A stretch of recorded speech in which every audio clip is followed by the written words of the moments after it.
প্রধান উপদেষ্টা doctor Mohammad Yunus BNP Jamaat এবং বিএনপির নেতাদের সঙ্গে বৈঠক করেছেন। তার সঙ্গে দেখা করেছে ওসমান হাদির পরিবারের সদস্যরা। বৈঠকের পর বিএনপি নেতা সালাউদ্দিন আহমেদ অভিযোগ করেন, যারা নির্বাচন চায় না তারাই এই হামলার সঙ্গে জড়িত।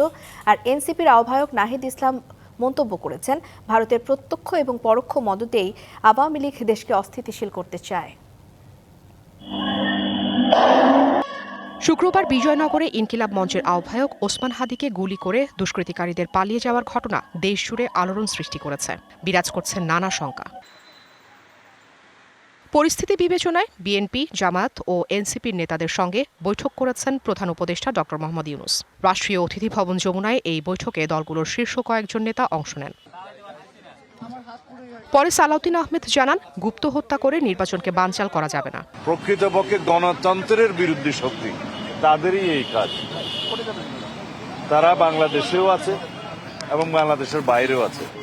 পতিত ফ্যাসিবাদকে অবশ্যই আমরা এই বার্তা দিতে চাই, এই জাতীয় কোনো ধরনের হামলা করে বাংলাদেশের গণতান্ত্রিক উত্তরণকে বাধাগ্রস্ত করতে পারবে না, প্রতিহত করতে পারবে না।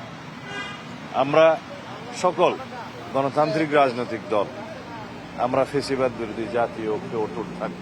শিয়া বাটার ও ভিটামিনে সমৃদ্ধ লিলি বিউটি সোপ, তারুণ্যময় উজ্জ্বল ত্বকের জন্য। রিমার্ক। আর নাহিদ ইসলাম জানিয়েছেন, বাংলাদেশকে অস্থিতিশীল করতেই আওয়ামী লীগকে সহায়তা করছে ভারত। আমাদের আরেকটা জিনিস মনে রাখতে হবে যে আওয়ামী লীগ এই সকল পরিকল্পনা করতেছে দিল্লিতে বসে। ফলে ভারত সরকারের প্রত্যক্ষ বা পরোক্ষ মদত ছাড়া আওয়ামী লীগ এই ধরনের পরিকল্পনা করতে পারে না। এই ধরনের তৎপরতা, জঙ্গি তৎপরতা তারা করতেছে।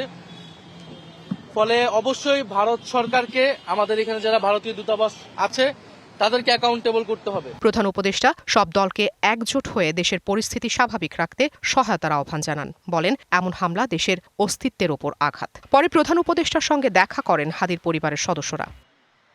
Afrin Anwar, DBC news, Dhaka.